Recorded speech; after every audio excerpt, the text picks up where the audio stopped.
Ons het nou reeds begin met 1 Johannes 3, maar in hierdie brief, veral in hierdie hoofstuk, maar die hele brief is daar 'n klomp kontraste wat gemaak word. Nou moet ek in dieselfde asem sê, die lewe is nie altyd net so eenvoudig soos wit en swart nie. Party goed is meer ingewikkeld as dit. Maar die sake waaroor Johannes in hierdie brief praat, is beslis duidelik wit of swart.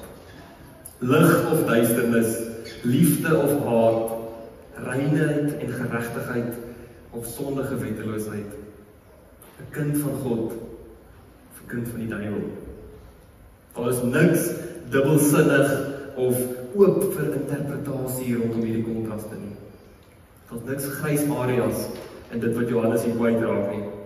En ons sien dit sommer onmiddellik in die volgende 6 verse, 1 Johannes 3 vers 7 tot 12. Kinders, laat niemand julle mislei nie. Wie doen wat reg is regverdig, soos wat Jesus regverdig is. Wie sonde doen is uit die duiwel, omdat die duiwel van die begin af sondig.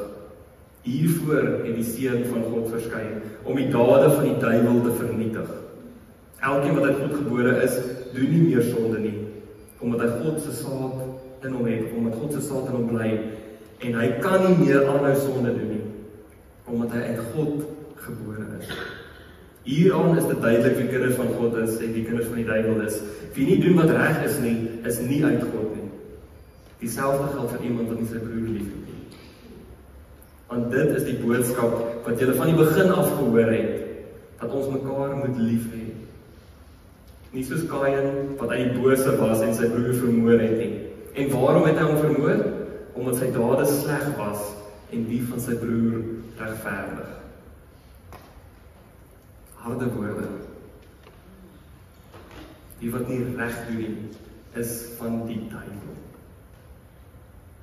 Vir Johannes kan ons kindskap van God nie sonder 'n regverdige en 'n liefdevolle lewe gaan.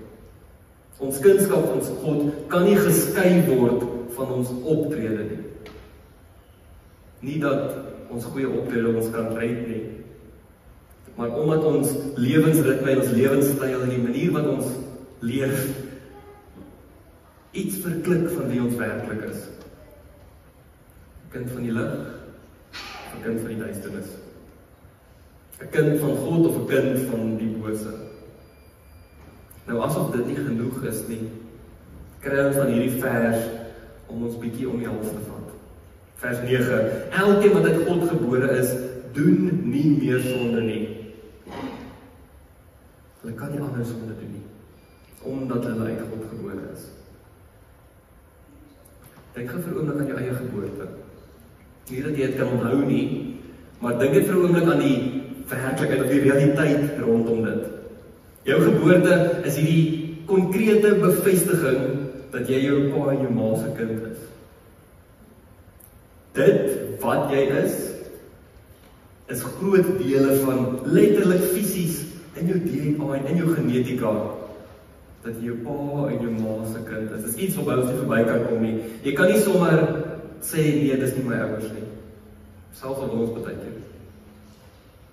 Selfs in jou DNA word dit verklik. Jou identiteit, jy is 'n sekere man en 'n sekere vrou se kind. So as Johannes hierdie beeld gebruik, dan moet ons die diepte van hierdie werklikheid besef. Om uit God gebore te word, te wees, is nie iets wat jy kry en dan verloor en dan weer kry en dan weer verloor en so op en af nie. Nee, om uit God gebore te wees, is hierdie eenmalige, definitiewe identiteit merke. Jy is God se. Selfs in jou diepste wese is jy God se. En vir alle praktiese doeleindes, grootendeels kan jy dit nie verander nie. Maar nou kom die uitdaging. Die wat God se is, elkeen wat uit God gebore is, doen nie meer sonde nie. Nou is dit moontlik? Ja. Want wat Johannes hierso kwytraak, gaan nie oor een of ander onrealistiese of puristiese idee van wat mense of wie mense is nie. Ons het nou reeds hoofstuk 1 en 2 gedoen en hoofstuk 1 en 2 is dit duidelik. Johannes is baie bewus dat sy geliefdes of sy medegelowiges maar sonde sal aanhou doen. Dat dit van tyd tot tyd gaan gebeur en dat dit belangrik is om die sonde te bely. So die groot feit dat dit belangrik is om jou sonde te bely, veronderstel dat jy gaan sonde van tyd tot tyd doen. Die punt hierso is nie dat 'n kind van God hoegenaamd geen sonde pleeg nie, maar eerder dat 'n kind van God nie onder hierdie default setting van sonde leef nie. En dit bring ons dan by die enkele woord, wetteloosheid. Johannes is minder gepla met enkele plekke waar die gemeente van tyd tot tyd sonde doen. Baie meer gepla oor hulle houding teenoor sonde. Om jou bes te doen om diep afhanklik van God te leef, om God se wil te soek en dit met jou alles te probeer leef. Wanneer jy dit doen, reinig die Here jou, selfs wanneer jy van tyd tot tyd val, waar jy wel jou sonde bely. Maar as jy in hierdie wetteloosheid verval, waar jy nie meer geplaas met wat God se wil is nie, waar jy heel gemaklik daarmee is om vir jouself te besluit wat reg is en wat verkeerd is, as jy op jou eie idee van reg en verkeerd staat maak, dan is jy in die moeilikheid. 'n manier wat een van die kommentare dit verduidelik is dat, en nou moet ek versigtig wees, want hierdie kan mens aanspoor tot verskriklike dinge. As jy nou en dan oor 'n stopstraat ry, dit gebeur. Hooplik is dit omdat jy nie raak gesien het nie. Maar as jy op 'n plek kom waar jy voel niks van die padreëls is van toepassing op my nie, dit is bietjie die onderskeid wat hier so ter sprake is. Een of ander sonde wat van tyd tot tyd gebeur, of hierdie houding teenoor sonde, dat God se wil, God se maatstaf van reg en verkeerd, God se idee van geregtigheid, pla my nie. Dan is jy in die moeilikheid. So Johannes vra dat ons harte moet ondersoek, sodat ons seker maak dat God se standaard van geregtigheid, wat reg en verkeerd is, wel ook ons in is. En dat ons aanhou vir God sal loof en prys as die ware maatstaf van wat reg en verkeerd is. God is goed. Niks anders nie. God is geregtigheid. Niks anders nie. Daar is nie een of ander fynskrif van God is geregtigheid, maar hier is ook 'n ander opsie. God alleen is die weg, die waarheid en die lewe. As ons dan nou wel onderdanig aan God leef, afhanklik in liefde, dan onderskei dit ons in 'n sekere sin meer van die wêreld as wat ons baie keer besef. Sien Johannes met sy kontraste, skep ook hierdie kontras van kinders van God teenoor die wêreld. Dit is nou nie om te sê dat alles buite hierdie 4 mure van die kerk boosaardig is en dat elke liewe ding buite die 4 mure van hierdie kerk net vermy moet word nie, hoegenaamd nie. Omdat Johannes van die wêreld praat hy eenvoudig van mense en dinge wat aktief nie onder die wil van God leef nie. Weereens, as Johannes hierdie brief skryf, onthou dit is 'n brief, dit is nie 'n handboek nie. As Johannes hierdie brief aan sy gemeente skryf, praat hy oor die wêreld, ja, maar eintlik skryf hy die brief aan sy gemeente om hulle te herinner of te bevestig wat hulle identiteit is. So wat kan ons daaruit vat? Om minder te fokus op wat presies en wie presies die wêreld is en wie moet gehaat word en wie moet verpes word en wie moet vermy word, en eerder net te fokus op wat sê hierdie brief is ons identiteit as kinders van God. Die idee is nie in die eerste plek, en ons hou so baie daarvan, om te name en te shame wie almal verkeerd is nie. Maar om as gemeente, om as gesin, om as familie, diep ondersoek te doen oor wie is God en wat vra dit van my? Wie is ek as kind van God? Wie is ek as gelowige wat in Christus leef? En dan sal ons gelei word oor hoe ons in die wêreld behoort te leef. Dit bring ons dan by ons volgende paar verse. Johannes skryf verder: Moenie verbaas wees nie, broers en susters, as die wêreld julle haat nie. Ons weet dat ons uit die dood oorgegaan het na die lewe, omdat ons broers liefhet. Wie nie liefhet nie, bly in die dood. Elkeen wat sy broer haat is 'n moordenaar en julle weet dat geen moordenaar die ewige lewe blywend in hom het. Hieraan ken ons die liefde, wat Jesus vir ons sy lewe gegee het. Ook ons behoort ons lewe vir ons broers af te lê.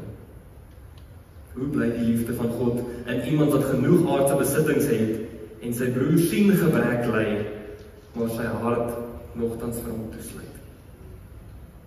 Nou eerstens, hier verwys broer nie net na jou fisiese broer of jou suster nie. Dit verwys ook daarna, maar dit verwys veral na ons as broers en susters in die geloof, so jou medegelowige, elkeen wat 'n kind van God is. En nou moet ek myself weer in die rede val, die punt as Johannes hierso praat van jy moet jou broer en suster, jou medegelowige lief hê, beteken dit nie ewe skielik die res van die wêreld hoef nie liefgehet te word. 'n Spesifieke brief met 'n spesifieke fokus om iets te beklemtoon van die verhouding tussen dit wat ons sê ons glo en dit wat ons doen. Johannes se argument volg 'n baie eenvoudige tipe skema, dit is duidelik genoeg. Vers 14, wie nie lief het nie bly in die dood. Vers 15, wie hulle medegelowiges haat, is 'n moordenaar. Vers 16, so eerder as om 'n moordenaar van die wêreld te wees soos Jesus wat sy eie lewe gegee het. En dan vers 17, en as dit te moeilik voel as 'n begin, maak ten minste net seker dat jou hart nie toegesluit is vir jou medegelowige wat fisies behoeftig is. Nou, ons kan lank praat oor wie ons medegelowiges is, en ek dink dit gaan vinnig weer in die rigting van wie is nou ons naastes, in die gesprek van die barmhartige Samaritaan. Maar die eenvoudige punt hierso is dit, Jesus het sy lewe vir ons afgelê. En elkeen wat kies om hom te volg, elkeen wat sê dat ons hom volg, behoort eenvoudig dieselfde te doen. Ons moet ons lewens uit liefde aflê, deur diensbaarheid en omgee. Diensbaarheid en omgee wat die wêreld se verwagtinge sal oorskry. Ons moet ons lewe soveel oorgee in diensbaarheid en liefde dat die wêreld ons daarvoor sal haat. Let wel, die wêreld moet ons nie haat omdat ons tweegesig is nie. Die wêreld moet ons nie haat omdat ons hardkoppig is. Die wêreld moet ons nie haat omdat ons judgmental is nie. Die wêreld moet ons nie haat omdat ons puntenerig is oor 'n klomp onbelangrike goed nie. Nee, die wêreld moet ons haat omdat ons so toegewyd is aan God se liefde. Net voordat dit te moeilik voel, kom eindig Johannes hierdie hoofstuk met 'n stuk bemoediging. Vers 18 tot 24. Kinders, ons moenie net met woorde met die tong lief hê nie, maar met die daad in waarheid. En hieraan sal ons weet dat ons uit die waarheid kom en met 'n geruste gewete voor God kan staan. En wanneer ons gewete ons veroordeel, God is groter as ons gewete. En hy weet alles. Geliefdes, as ons gewete ons nie veroordeel nie, kan ons met vrymoedigheid voor God staan. En wat ons ook al vra, ontvang ons van hom, omdat ons sy gebooie onderhou en doen wat vir hom aangenaam is. En dit is sy gebod, dat ons in die naam van sy seun Jesus Christus moet glo en mekaar moet lief hê volgens die gebod wat hy ons gegee het. En wie sy gebooie onderhou, bly in hom en hy in hulle. En hieraan weet ons dat hy in ons bly, deur die Gees wat hy aan ons gegee het. Self waar ons met absolute afhanklikheid en egtheid God se wil soek, gaan ons steeds misluk. Ons gaan ons steeds sondig. En dalk, veral wanneer ons begin diep soek, afhanklik wees van God, gaan ons meer bewus raak van hoe kort ons skiet. Van hoeveel ons nie in staat is om lief te hê nie. Van al die plekke waar ons eintlik regtig haat. En waar ons dit besef, waar ons besef dat ons nie hierdie onbaatsigtige selfopofferende liefde het nie. Waar ons besef dat ons geneig is tot sonde, en welke manier ook al, raak ons gewete aan die brand. Ons gaan skuldig voel. Maar selfs hiervoor bied Johannes 'n stuk wysheid. Vers 19 weer eens, en hierom sal ons weet dat ons uit die waarheid kom, en met 'n geruste gewete voor God kan staan. Wanneer ons gewete ons veroordeel, wanneer ons gewete ons bewus maak van al ons tekortkominge, God is groter as ons gewete en hy weet alles. Nou ek weet nie van jou nie, maar al die kere wat dit vir my gesê was, God weet alles, in my kinderkerkjare, selfs daarna, God weet alles, is dit gesê op hierdie manier van, wees versigtig wat jy doen as jy alleen is, want God weet alles. Wees versigtig wat jy doen agter toe deure, want God kan jou sien. Wees versigtig wat jy dink, want God weet alles, God weet wat jou gedagtes is. So amper asof God hierdie creepy, judgmental, stalker ou oomie is. Ek is baie bang dat dit ons idee van God is. Maar hier kom herinner Johannes ons wat werklik hier aan die gebeur is. As jy worstel met jou onvermoë om lief te hê soos Jesus liefhet, moenie te veel bekommer nie, want God weet alles. God ken jou hart. God verstaan die sondige natuur waaraan ons onderwerp is. God sien jou intensie raak. God sien jou pogings raak. God is diep bewus van die verhouding wat jy met hom het en die verhouding wat jy probeer verdiep. God weet alles. En daarom kyk hy nie net vas in die mislukkings nie, maar kyk hy verby die mislukkings en sal hy jou steeds reinig. Hier word God wat alles weet 'n beklemtoning van God se genade eerder as net God se oordeel. Dit beklemtoon dat God se liefde en God se lig nie net omskyn om al ons hakplek en al ons stikkendheid en al ons tekortkominge in die lig te stel nie, maar dat dit dieper skyn sodat dit by die hart van ons hartse bedoelings uitkom. Dieper skyn sodat daai klein greintjie genade wat Christus in ons kom moontlik maak het, verhelder. God wat alles ken, alles weet en daarom ook dieper sien as net ons oppervlakkige mislukkings en foute.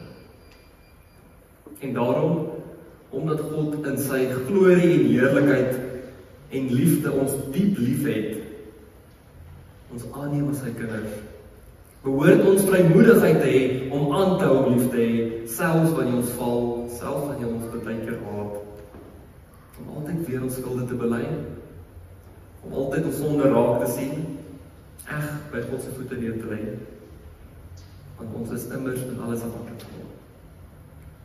So, waar ons dan nou met die eerste Sondag van die nuwe jaar herinner word aan God se genade in die woorde van Johannes, word ons ook uitgenooi om liefde, om hierdie goddelike liefde, hierdie selfopofferende liefde, 'n gesonde en 'n egte gewoonte te maak.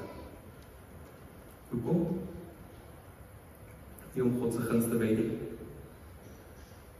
Maak liefde in 2026 'n gesonde en 'n egte gewoonte, omdat God jou eerste liefhet. Amen. Voordat ons bid, ons het die teks nou stukkie vir stukkie deurgetrap, sonder om hom volledig te lees. Maar ek gaan tog nou van begin tot eind van ons lees. Hoopelik weet jy nou 'n bietjie meer wat in hierdie teks aangaan en 'n bietjie van die verskillende goed wat mens wil vashaak waar mens wonder. So ek wil jou uitnooi, dit gaan nie op die bord verskyn nie. Jy is welkom weer eens vir 'n ruk jou oor toe te maak. Probeer jouself verbeel, jy is een van die mense wat in Johannes se gemeente gesit het. Een van die eerste mense wat hierdie brief sou aanhoor. Soos wat dit hardop gelees sou word aan die gemeente. Dan lees ek vir ons enkele verse uit hoofstuk 2 se einde en hoofstuk 3 saam. En beleef hoe God in hierdie woorde ook nou met jou praat. En nou, kinders, bly in hom, sodat ons vrymoedigheid kan hê wanneer hy verskyn en nie met sy wederkoms deur hom in die skande gestel word nie. As julle weet dat hy regverdig is, weet julle ook dat elkeen wat doen wat reg is, uit hom gebore is. Kyk wat 'n groot liefde die Vader aan ons bewys het, dat ons kinders van God genoem kan word, en dit is ons ook. Om hierdie rede ken die wêreld ons nie, omdat hulle hom nie leer ken het nie. Geliefdes, nou is ons kinders van God, maar dit is nog nie geopenbaar wat ons sal wees nie. Wat ons weet, is dat wanneer hy verskyn, ons soos hy sal wees, want ons hom sal sien soos hy is. En elkeen wat hierdie vaste hoop op hom het, hou homself rein net soos hy rein is. Elkeen wat sonde doen, beoefen ook wetteloosheid, want sonde is wetteloosheid. Julle weet dat hy verskyn het om die sonde weg te neem. En in hom is daar geen sonde nie. Elkeen wat in hom bly, sondig nie meer nie. Elkeen wat aanhou sondig, het hom nie gesien nie en hom nie leer ken. Kinders, laat niemand julle mislei nie. Wie doen wat reg is regverdig soos hy regverdig is. Wie sonde doen, is uit die duiwel, omdat die duiwel van die begin af sondig. Hiervoor het die Seun van God verskyn, om die dade van die duiwel te vernietig. Elkeen wat uit God gebore is, doen nie meer sonde nie, omdat hy God se saad in hom het. En hy kan nie meer aanhou sonde doen nie, omdat hy uit God gebore is. Hieraan is dit duidelik wie kinders van God is en wie kinders van die duiwel is. Wie nie doen wat reg is nie uit God gebore nie, en dieselfde geld vir iemand wat nie sy broer lief het nie. Want dit is die boodskap wat julle van die begin af gehoor het, dat ons mekaar moet lief hê. Nie soos Kain, wat hy bose was en sy broer vermoor het nie. En waarom het hy hom vermoor? Omdat sy dade sleg was en die van sy broer regverdig. Moenie verbaas wees, broers, as die wêreld julle haat nie. Ons weet dat ons uit die dood oorgegaan het na die lewe, omdat ons broers lief het. Wie nie lief het nie, bly in die dood. Elkeen wat sy broer haat, is 'n moordenaar, en julle weet dat geen moordenaar die ewige lewe blywend in hom het nie. Hieraan ken ons die liefde, dat hy vir ons sy lewe afgelê het. Ook ons behoort ons lewe vir ons broers af te lê. Hoe bly die liefde van God in iemand wat genoeg aardse besittings het en sy broer sien gebrek ly, maar sy hart nogtans vir hom toesluit? Kinders, ons moenie net met woorde, met die tong lief hê, maar met daad en waarheid. En hieraan sal ons weet dat ons uit die waarheid kom en met 'n geruste gewete voor God kan staan. Wanneer ons gewete ons veroordeel, God is groter as ons gewete en hy weet alles. Geliefdes, as ons gewete ons nie veroordeel nie, kan ons met vrymoedigheid voor God staan.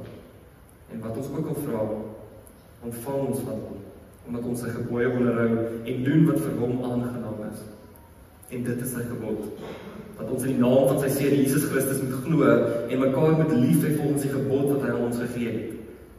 En wie sy gebooie onderhou, bly in hom en hy in hulle. En hieraan weet ons dat hy in ons bly, deur die Gees wat hy aan ons gegee het. Amen. Kom ons bid saam.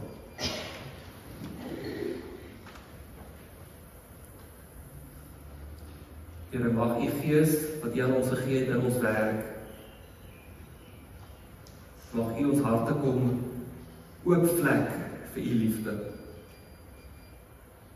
Here, sal u ons ook kom oopmaak, sodat ons die behoefte en nood in ons eie kringe, in ons geliefdes sal raak sien, sodat ons die liefde en die nood in ons gemeenskap sal raak sien. En sodat ons met woorde liefhet beslis, maar dat het nie net by woorde sal bly nie. Kom roep ons en gebruik ons in woord en daad vir u koninkryk. Here, as ons so bid, dan besef ons dat ons alleen nie daartoe in staat is nie, dat ons werklik afhanklik is van nie, dat ons nie nodig het. Maar ons besef ook dat ons as individue mekaar nodig het. Ons moet mekaar lief hê, ons het mekaar nodig. Mag u ons daarom as gemeente gebruik in u versoenende werk. Mag u die kerke in ons omgewing, al die verskillende kerke in ons land gebruik, Here, om saam as liggaam van Christus in liefde te leef. Here, mag u die kerk oor die land en wêreld heen so seën, dat ons nie sal verval in die onbelangrike, onbenullige dinge nie, maar dat ons onsself sal toespits op u hart, op die lewegewende waarheid van u verlossing, en op die werklikheid van u liefde. Rus ons tog toe daarvoor, Here. Ons bid dit in die naam van die Vader, en die Seun en die Gees. Amen.